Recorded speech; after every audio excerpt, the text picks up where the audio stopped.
sukses setiap saat tuh kayaknya sukses itu. Pikirkan apa yang sudah kita punya. Iya, benar. Daripada apa yang belum. Jadi kalau mikirkan apa yang belum kita punya ya nggak pernah sukses rasanya hidup ini. Gitu. Iya. Bagaimana cara menyikapi dunia zaman sekarang yang apa-apa serba duit, Pak Wayan? Ya, saya banyak ketemu. Ada orang miskin stres karena nggak punya uang. Ada orang kaya menderita karena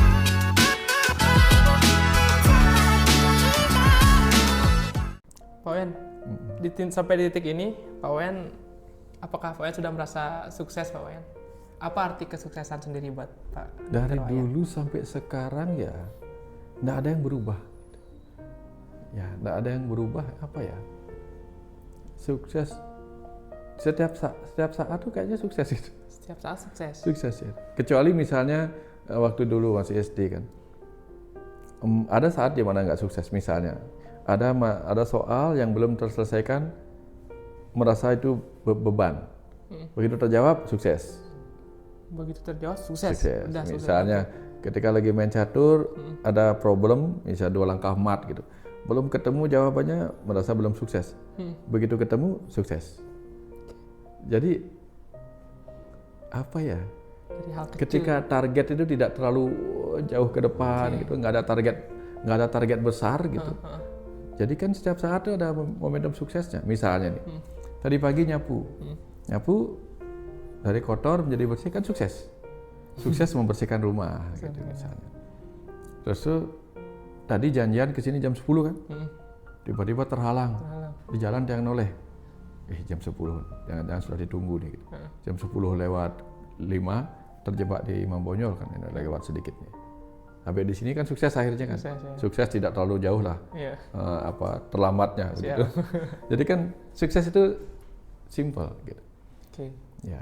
Sukses simple banget. Dari hal-hal kecil aja Pak, enak kita selesai, bisa selesai sukses. Ya. Contoh misalnya, kita pengen punya uang 1 juta gitu misalnya. Bagi orang lain mungkin sebelum dia punya uang 1 juta, dia belum mengatakan dirinya sukses. Iya. Kalau dia ingin punya uang 1 juta, punya uang 100.000 sukses, 200.000 sukses, karena kan butuh dihitung itu kan. Iya. Ya. Gitu. Kebayang maksudnya? Iya. Ya, jadi setiap momentum itu sukses, karena tidak ada uang 1 juta, tiba-tiba ini uang negara Indonesia nggak ada dicetak dengan nilai 1 juta, dicetaknya 100.000 yang terbesar kan. Iya. Jadi ketika kita bisa mengumpulkan 100, setiap momentum itu sukses. Setelah dia menjadi 1 juta, sukseskah kita? Belum tentu. Belum tentu. Kalau kita mengatakan sukses, belum tentu juga. Kenapa? Karena kalau seandainya kita sudah punya uang 100 juta, ternyata kebutuhannya tiba-tiba lebih dari situ, langsung dia akan menjadi tidak sukses lagi. Jadi sukses dan tidak itu tergantung cara kita menyikapi sebuah pencapaian gitu. Ya. Cara menyikapi.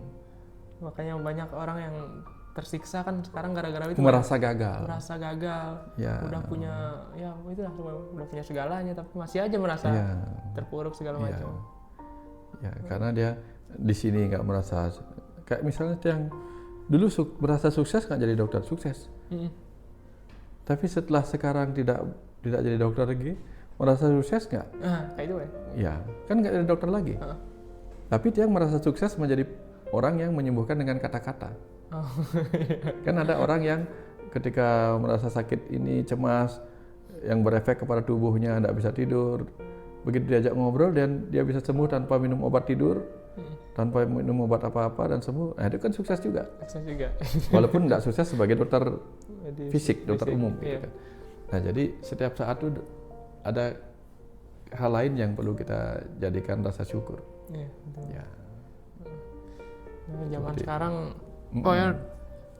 kalau zaman dulu orang tahun 70 mungkin atau di bawah itu orang banyakan sakit fisik segala macam Pak ya. Tapi zaman modern ini kok dirasakan orang tuh banyak sakit mental Pak ya. Jiwa, sosial media terutama Pak ya. Dualitas sosial media itu Pak ya. Buat orang-orang yang itu kebanyakan yang ngelihat Instagram story, ngelihat teman-temannya ngupload pencapaian lah apa segala macam yang mungkin sebenarnya belum tentu benar juga Pak ya. Ada yang flexing, ada yang begini gitu. Itu bikin. Nah orang kalau nggak kuat dia membandingkan dirinya dengan itu. Nah gitu. itu Pak, membandingkan. Ya mungkin karena Tiang juga tidak pernah membandingkan diri dengan orang lain kan. Membandingkan diri dengan diri aja. Nah, itu. Misalnya, kemarin belum ada tertulis buku ini. Sekarang tertulis, nah, sukses. Sukses menulis 1 halaman. Ya, beres 1. Setiap hal yang beres itu dianggap sukses. Nah, ini beres 1, sukses. Ini belum beres, jangan lihat yang belum beres. Ini nanti belum sukses tadi dibilang. Lihat yang ini. Gitu. Ada yang punya banyak program sebenarnya sekarang. Program YouTube yang belum ada yang lanjutkan. Tapi ketika sekarang kita ngobrol, taping ini, di sini sukses. Ada tugas yang sudah jalan di sini kan. Gitu. Walaupun punya tiang belum gitu. Tapi YouTube lain udah pada ngejar-ngejar. Iya. Ya. Siap. Pikirkan apa yang sudah kita punya. Iya, benar. Daripada apa yang belum. Jadi kalau mikirkan apa yang belum kita punya ya nggak pernah sukses rasanya hidup ini. Gitu. Iya. Gitu. Nah, kita selalu lebih sering fokus pada hal yang kita tidak punya, Pak Yan. Ya. Kalau bisa fokus pada apa yang sudah punya, kayaknya hidup sudah sukses saja gitu. Ya. Nggak punya mobil, sukses punya motor. Nggak punya motor, sukses bisa jalan kaki. Sukses kayaknya Pak Yan. Nggak punya mobil, punya motor, sukses. Baru lihat tetangga beli mobil, biar stres Pak Yan. Ya gitu. Aduh, itu susah Pak Yan. Pak Yan, bagaimana cara menyikapi dunia zaman sekarang yang apa-apa serba duit, Pak Yan? Apa-apa duit, keluarga, banyak saya rasakan Pak Yan zaman sekarang, entah orang lain atau saya sendiri pun Pak Yan. Maksudnya karena duit mereka jauh, karena duit mereka juga berselisih, warisan. Bagaimana kita menyikapi duit itu sendiri, gimana sih Pak Yan? Dari dulu sampai sekarang, dan dari belum ada manusia seperti sekarang, belum bisa banyak berpikir, bahkan dari zaman purba, masalah kehidupan kita cuma 3 penyebabnya. 3. Harta, tahta, cinta. Itu aja, dari dulu sampai sekarang. Dari dulu sampai sekarang. Ya, dulu masalah harta tidak terlalu banyak, uang itu nggak banyak, karena uang belum dicetak. Begitu uang dicetak, dia menjadi alat tukar.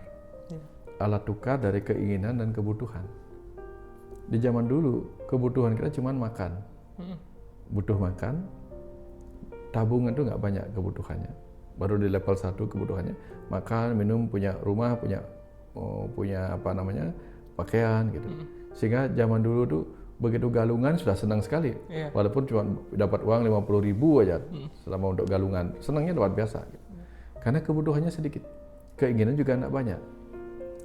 Nah, begitu kebutuhan dan keinginan mulai meningkat, tentu dibutuhkan alat tukar yang lebih banyak lagi. Alat tukar itu adalah uang. Maka dia membutuhkan cara untuk mendapatkan uang sebagai alat tukar itu lagi. Alat tukar rasa nyamannya. Misalnya apa? Aku harus punya uang banyak nih untuk tabungan masa depan. Dia kan merasa gelisah tentang masa depan yang nggak pasti. Sehingga untuk menggantikan rasa nyaman dan amannya akan masa depan, safety-nya, maka dia butuh alat tukar berupa uang. Kerja keraslah dia. Sehingga demi kerja keras terhadap uang itu dia stres jadinya. Stres oleh pekerjaan seperti orang-orang di Jepang. Yang katanya ada yang mati karena stres pekerjaan. Banyak. Karoshi namanya, saya lupa namanya. Istilahnya itu. Nah, tapi pada beberapa orang yang bisa menjaga tetap stabil keinginan dan kebutuhannya, tidak melampaui kemampuannya, maka dia tidak membutuhkan alat tukar yang banyak, tidak membutuhkan duit yang banyak. Contoh nih misalnya, kalau kita punya motor, nyamsat juga paling 300.000 gitu, akan berbeda kebutuhannya terhadap uang dengan orang yang punya Mercy, yang nyamsatnya saja mahal, ya pajaknya mahal, biaya perawatannya mahal. Ya, kalau dia tidak menyiapkan uang yang banyak untuk memelihara perawatan itu, kan berat juga. Ya. Nah, kalau misalnya kita yang rambut sudah uban banyak, tapi karena tidak terlalu ada kebutuhan dan keinginan untuk membuat dia tetap hitam, kan nggak penting menyiapkan diri untuk pergi ke salon, semir setiap bulan gitu misalnya. Itu kan nggak mengganggu jadinya. Tapi kalau kita, wah ini harus disemir nih, harus dibeginikan, kan butuh uang. Nah, seperti itu contoh. Uang itu hanyalah alat tukar sebenarnya dari kebutuhan dan keinginan kita. Semakin banyak keinginan kita, maka kita akan membutuhkan semakin banyak alat tukar. Yep. Alat tukar berupa uang itu materi. Materi adalah energi yang memadat. Maka kita butuh energi besar untuk mengumpulkan uang agar memudahkan kerja, agar memadat jadi uang. Gitu. Yeah. Kalau sedikit, ya santai aja kita. Yeah. Kebayang ya? Iya, jadi terkadang karena kita memang keinginan dan ini kita melampaui kemampuan kita kadang banyak itu yang membuat kita stres sendiri. Tapi bukan berarti itu meniadakan orang-orang yang termotivasi untuk memiliki. Tidak apa-apa juga, bagus juga itu. Bagus, artinya kapasitas orang yang termotivasi dan kerja keras, kemudian mengumpulkan banyak uang dan menjadi kaya, itu beda dengan orang yang kapasitasnya nggak sanggup.